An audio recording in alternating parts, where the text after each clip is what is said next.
Welcome to the Knicks Black History Month discussion, Breaking Barriers, Exploring Diversity in Sports, presented by Adidas. We're pleased to talk with Knicks front office today about the important issues surrounding sports, diversity, and breaking barriers, like we said. First up, we have Knicks President Steve Mills. Steve is a 30-plus-year veteran of the sports world, including work at the NBA. We also have Scott Perry, the Knicks general manager. Scott has served in the front office of NBA teams, including the Detroit Pistons, Orlando Magic, and Scott has been with the Knicks since July of 2017. And lastly, we have Craig Robinson. He is the Knicks vice president of basketball development. Craig's career spans in investment banking, collegiate and professional sports, and Craig joined the team in the summer of 2017. Welcome, gentlemen.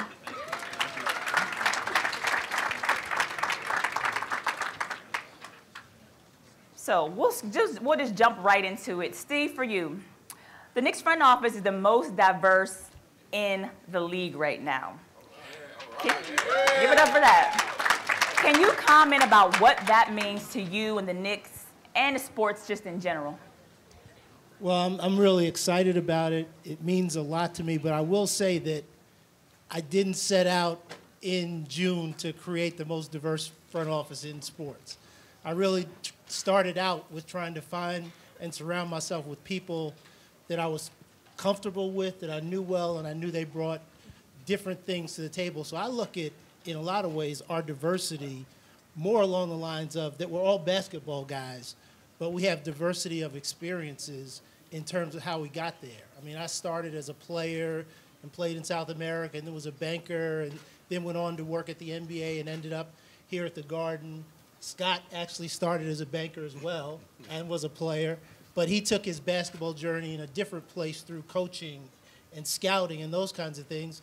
And Craig, as a player and an investment banker, played overseas, took his basketball journey, took him to college coaching, and then eventually coaching, being an employee of the Milwaukee Bucks. So I think those different diverse elements of our careers bring us together, and that's what I feel most proud of, that I've been able to put together a team of guys. Scott and I have added people that we feel good about what we're trying to get accomplished, and we feel good about working together, and that we can trust each other. So, Steve, your best advice probably is to go into investment banking and then come see you after that. I love it, I love it. But, Scott, let's go over to you. So your father was the first black assistant coach in the modern NFL. That's pretty big. Can you talk to us about the importance of continuing his legacy and building on your own? Yeah, first of all, I just want to thank everybody for being here today on this special event. Yeah, you know, a lot of emotions run deep in me when you talk about my dad. I'm going to just share a quick story before I go on to you know, how I want to try to carry forth his legacy, but just to give you an idea of what it was like during those times for him. Yeah, when he became the first African-American coach, he was with the Pittsburgh Steelers, and they were traveling to a preseason game in Jacksonville, Florida. So on the plane ride down to the game, the PR director comes to him and says, you know, Lo, we got a little bit of bad news that once we land, that you and the other black players won't be allowed to stay in the same hotel. And so my dad sat there, and, you know, obviously he was angry or upset about it. When they landed, they were supposed to participate in the parade. He chose not to participate in the parade. He and the other black players went to the hotel they were supposed to stay in. They said, we're going to meet you at practice. The owner at that time, Art Rooney, found out about it and said, as long as he owned the Pittsburgh Steelers, that would never happen again. And so when they were scheduled to go play there the following year in Jacksonville, they still had the same rules. And he said, no, we're not going to come down there and play. So I just wanted to share that to give you a little context of what it was like for him in that era in 1957. For me, obviously, he instilled a ton in me and my siblings in terms of being the very best person we can be, being a good father, being a good husband, and leaving this earth a better place for the next generation, paying it forward. So how I look at it, I want to do the very best that I can in all those areas I mentioned. obviously in the career path I've chosen and given where I'm at here in this organization, I want to do the very best I can because I know people worked hard and sacrificed a lot for me to be sitting here, namely him, first and foremost, but there's, you know, thousands of others. So I take that very seriously, and, you know, one of the things he left me with, his favorite saying was, you make a living out of what you do, but you make a life out of what you give. And that's the legacy. So I want to pay it forward so that, you know, 10, 20 years from now, we see others of our color and our background sitting up here on a panel like this, but having that be in more places across the country. Yeah, absolutely, Scott. And do you think, just to follow up on that, do you think that's one of the reasons why Black History Month in general is just so important? I know it's, I mean, you have Black history throughout the whole year. We live it day to day, but it's so important to have that month to really talk about the past in order to do better for the future. Yeah, absolutely. I think it's to understand history is if you don't understand history well enough, you don't know where you're going forward to. I think it's important for each and every one of us to do that. So you know, that is very big part for me, is understanding that history so we can learn from the successes and mistakes of the past and how we move forward to making this a world a better place for us. Absolutely. And Craig, over to you. The NBA is comprised of 74% African American players. You've had two positions where you've been the head of player development for the NBA teams, beginning with the Bucks and then now with the Knicks. What's kind of your philosophy or approach to having not only that role but engaging the players? Yeah, I have these two guys to thank for that role. So I'm really excited to be here and be here with you folks. And when I come to this position and I come to sort of being in a leadership role where there's some mentoring, there's some teaching, there's some coaching, the first thing that's in my toolkit to approach the players with is relationship, because you don't have an opportunity to teach these young men unless they have they feel you have their interest at heart. And it's really hard, especially at this level. You know, I've done it at the high school level, I've done it at the college level, but at this level, the players here have so many people pulling at them for different things. It's important to start with the relationship. And then from there, my philosophy is once they trust me and they've gotten to know me, I try and figure out what these guys are interested in and help them and aim them in that direction.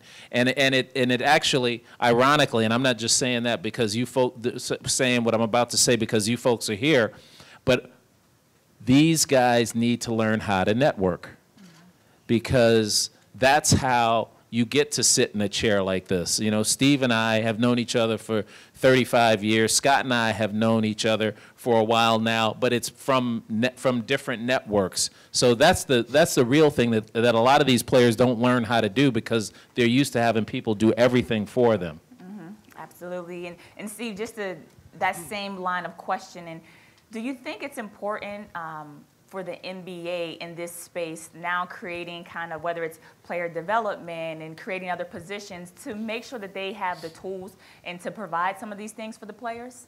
Yes, it's very important.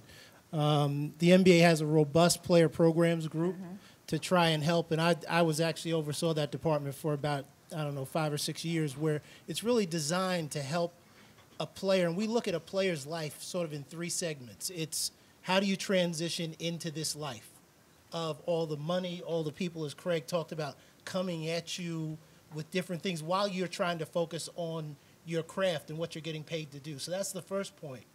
Then how do you help these guys manage this 3, 5, 8-year career? How do they get the best out of mentoring, meeting people, setting themselves up that when their playing days are over, that they have something to move forward to, because they have 40 years of life, 50 years of life after they finish playing. And then the last point is the transition out. How do you tell a guy who's 31 or 32 or 35 that the only thing you know getting up every morning and playing ball is over. And now you have to figure out what's next. So it's very important for the NBA, but they've also encouraged us to develop the programs and the staff ourselves because we're much closer to the players on a day-to-day basis. But as Craig said and Scott says, these guys have to feel like we care about them. And we're in this to help them be successful basketball players, but also successful men. So that's really important in terms of what we try to do every day. Again, I want to thank everyone that's here today and also everyone that's watching on the live stream as well. Craig, I want to go back to you real quick, and then I'm going to go over to Scott with this same question. Networking. What's the one thing that you can help anybody that's in the room right now? They want to get in the position that you're in. They want to build a relationship. What do you tell them they need to be doing in settings like this? Because a lot of times people come and they stand over in the corner, they only talk to people that they know, and they don't really get a chance to network. Well, there are a couple of things, but I think the most important thing after you have sort of been at an event like this, because not everybody's going to get a chance to talk to everybody else, the very most important thing, in my opinion, to networking is the follow-up. Because folks like me who get hit up a lot, all I have to say is, all right, just call me, get in touch with me, and the people who end up in my network are the people who don't give up, who follow up. You'd be surprised how many people will not follow up. So I think, you know, now it's going to be hard if all of y'all follow up with me at the same time. Then I won't follow up, but I think follow-up is really important. Well, just change it up a little bit for you, Scott. Right now in the NBA, you see, Steve talked about the robust programming that's going on, but you see a lot of players in the NBA supporting the players, using their voice for things that are bigger than them or that matter to them, the community service. For you in your position and players come in, is that something that you encourage for the players to be able to have that space to navigate and operate in? Well, I think each player has to obviously work in their own comfort zone, and I would support that from any player. I think the main obligation that all of them have is that they need to set examples for all the young people out here in terms of how they conduct themselves, how hard they work, because and their obligation is to understand the history that's involved. There were a lot of black people and black athletes that sacrificed for them to be where they're at today. Now, everyone is not equipped to be necessarily a spokesperson for various issues, but those who are, yes, it would be encouraged and very much supported by us. And I think, you know, whether athletes understand it or not totally, they are role models for a lot of people. That kind of is a byproduct of becoming an NBA player. So whether you're going to be one of the ones who is doing it on a silent level, meaning just on how they carry themselves professionally every day and how they go about their business and being that type of example, or if it's going to be the guy who's more verbal and wants to really get out in front and take a stand on the issue, there's space for both. Absolutely. I just want to add to that for Scott, because we talk about this a lot. And it's also important because these guys get so many issues thrown at them that it's important for them to be able to take the time to understand what they're standing for so that they can answer the second question as to why they're doing what they're doing. So it's important to put them in a position where they can take the time to understand why they're taking the position that they're taking when it comes to these kind of social issues. And have you been impressed, Steve, with how it feels like the league and the union and the players have really kind of found their stride in this space? They've really kind of come to the table and convened. And you look at all the different sports leagues, but I must say the NBA seems to be leading in that space. I think we definitely are leading. And a lot of that comes from what David Stern started, what Adam Silver represents now. Adam represents a commissioner that is connected to our players. And he makes the players feel like their issues are important. A lot of it happened with the whole Donald Sterling thing and the way he acted quickly, that the players felt like he cared about them. And he understands that they have a voice, they have an important voice, and they need to be included in the decisions that we make. So I think that makes the players feel comfortable and sharing their opinion, deciding how they want to tackle a specific issue. So I think the guys are much more comfortable with how we approach things and feeling comfortable as part of having a voice in how we come to decisions. Absolutely. And let's go over to Craig and both Scott. You've spent time in investment banking. How do you deal with a situation of not feeling marginalized or just feeling that you don't get the same opportunities when you were in the corporate world? And now, I mean, obviously you've spent time here on the sports side, but if you're in the corporate world, how did you ever deal with a situation where you felt that you were being discriminated against, marginalized in some way? Let me start.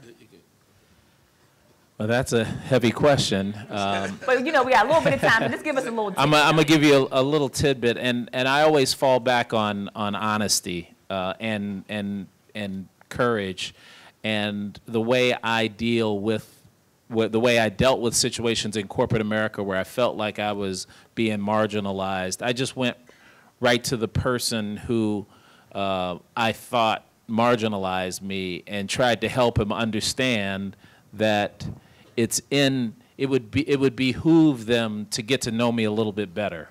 And I think, and you can do that with very seriously and very stern without being indignant. And the thing that I try to encourage young people is that you count to 10 before you go talk to somebody about being slighted. Just count to 10.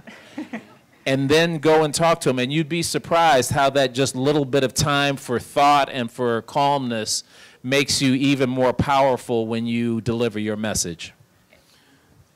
Craig obviously makes some excellent points. One thing that I would add, just again, you had mentioned my dad earlier. One thing he really raised me with is the understanding. Look, you can do anything that you put your mind to, and that you can be as successful as anyone else, regardless of the race, color, religion, whatever. So I brought that to the workplace, even when I was in corporate America. And to Craig's point, the best way to me to deal with any type of adverse situation is to deal with it head on, because it doesn't serve you well first and foremost if you're internalizing everything and don't feel like you can really speak up, because eventually that'll take its toll on you, both from a health standpoint. So have enough courage to stand up. I like Craig's analogy about counting to 10. I might need to count to 25, but I don't think. But no, I think that. But to sum it all up, it's really important that you be able to deal with things head on, be able to go in a very professional manner and get people to understand how words do matter when they, or actions matter, and get them to see maybe the fault in their ways, or get them at least to understand your vantage point. So that's part of the world we live in, a part of the process. But I would say embrace it, definitely don't run from it. Absolutely, and I would also encourage you to step away from Twitter and social media during that 10-second or 25-second break. Steve, over to you real quick. We talked earlier, we had the panel discussion about just having people like thoughts and thinkers like in the room, diversity in the room. Is it important for you to have, some people say, well, we want diverse opinions in the room, but also women that are in the room. Is that important when you think about building out your staff? Do you think about having more diversity and inclusion in that way? I think it's really important, and it's important for us in the players that we deal with, because, and I learned this in my days at player programs for the NBA, actually our players, so many of them have been raised by single moms. They feel very comfortable with their moms, with their sister, with their aunts, that they have a different level of comfort in sharing issues and problems and challenges with women sometimes than the macho thing they have to have with guys from the way they compete. So, I look at how do we get the best out of these players, and there's a place for everybody.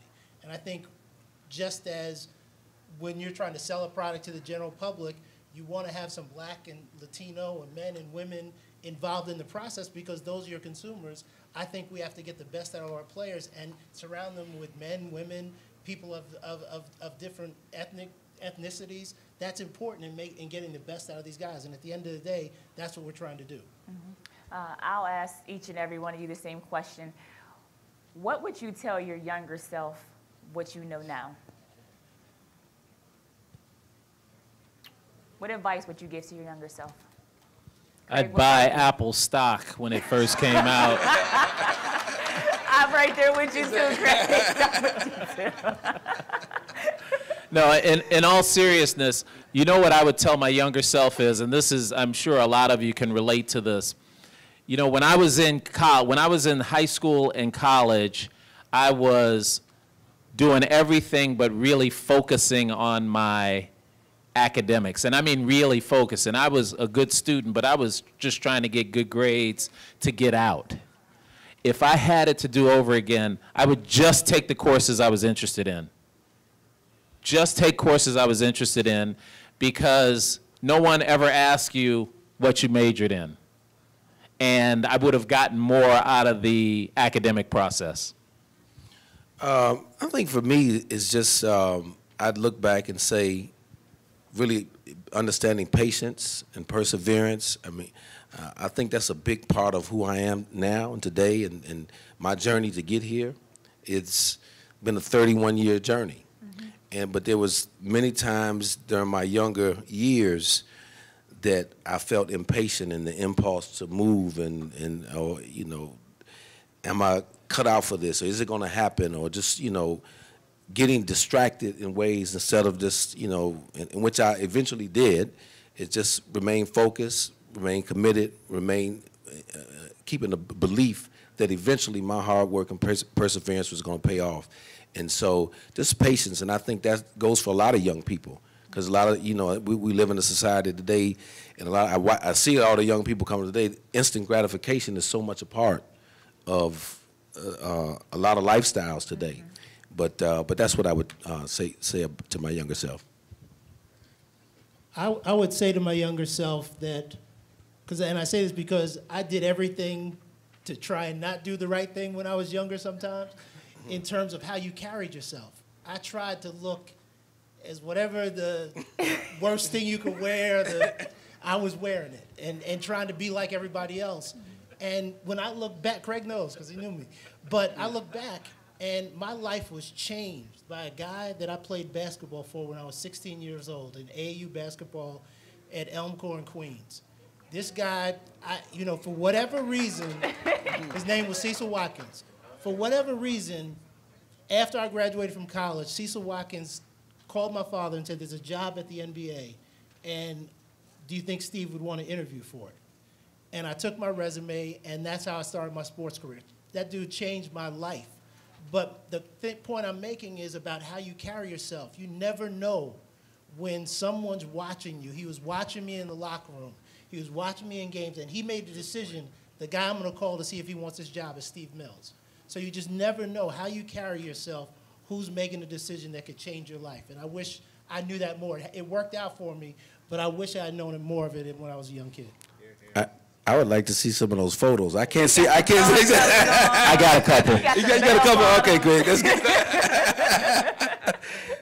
Okay, guys, so we're going to finish up with one last question, and I want to ask this because I feel we all have kids here on the panel, and I have a newborn son, and I look at him, and I said this to Adam.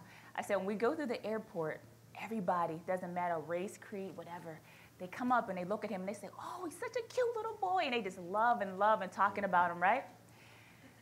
At some point, my small baby that's 5 months is going to grow up. His daddy's 6'6", I'm 6'1". He's going to be a tall African-American boy in our country right now today. Can you all tell us one thing that you're trying to teach your kids to prepare them for not only if they want to go into corporate America, if they want to go into sports, what's one thing, and we all have kids different ages, but what's one thing you've taught them or that you teach them today? Who's going to look at me? Everybody's trying to look off like, oh, who's going to start first? Steve, we'll start with you. We'll start with you. What I try, I have two daughters. So what I try to teach my daughters, one is do not let anyone out-prepare you or outwork you at work. Give it up for that, yes. Do not let it happen. Don't ever walk to a meeting and not be as prepared as anybody else in the room. That's important. And the second is find a mentor. Find someone who understands within your organization or within your industry that understands the ups and downs of it and can help you navigate the sort of forest, because that's really important. You have to have somebody that cares about you and wants to help you be successful. So those are two things that I think are really important. Absolutely. Scott? Couple things. You know, I have one daughter. She's just turned 23, and you know, we tried to instill in her to follow her passion. And in conjunction with Steve said, in following your passion, be so prepared and be so you know, focused on it that you can be successful. And then just a broad life thing is just treat others like you want to be treated. I don't care who you meet in this world. Every day, everybody is of equal importance. And I want you to live your life that way, that you respect people, because I believe when you respect people to the fullest, you'll get the most respect back. Absolutely. Craig? Wow, I'm going to use those two as well. I have 4 children, and 2 are older and 2 are younger. And the one thing that my wife and I try to get all 4 of them to understand is, do not worry about what other people think of you. Because you know what you should be doing, right or wrong. You come up in our family, you should know. Do not let others' opinions and impressions define you. And the other thing, and it gets back to the whole academic thing that I talked about, is that you want to prepare yourself, kind of like what Steve and Scott talked about. You want to prepare yourself such that you feel that you can compete intellectually. Because we all were basketball players, and we can compete on the court, but there is nothing like the feeling of being able to compete intellectually. And those are 2 of the real tenets that we try and get across to our kids. Absolutely. And this information that they shared wasn't just for kids of color. This is for each child that's out there, for you parents that are out there. There's some great knowledge that they've shared. And I just want to finish up by one of my favorite quotes by Dr. Martin Luther King Jr. is, the ultimate measure of a man is not where he stands in moments of comfort and convenience, but where he stands in times of challenge and controversy. This is an amazing Black History Month brought to you by the Knicks, sponsored by Adidas, and the conversation needs to continue. We all can do our part, and the Knicks are starting to do their part today. So I want to thank Craig, Scott, and Steve, and hopefully we continue the conversations. Thank you online, and thank you everybody that's here.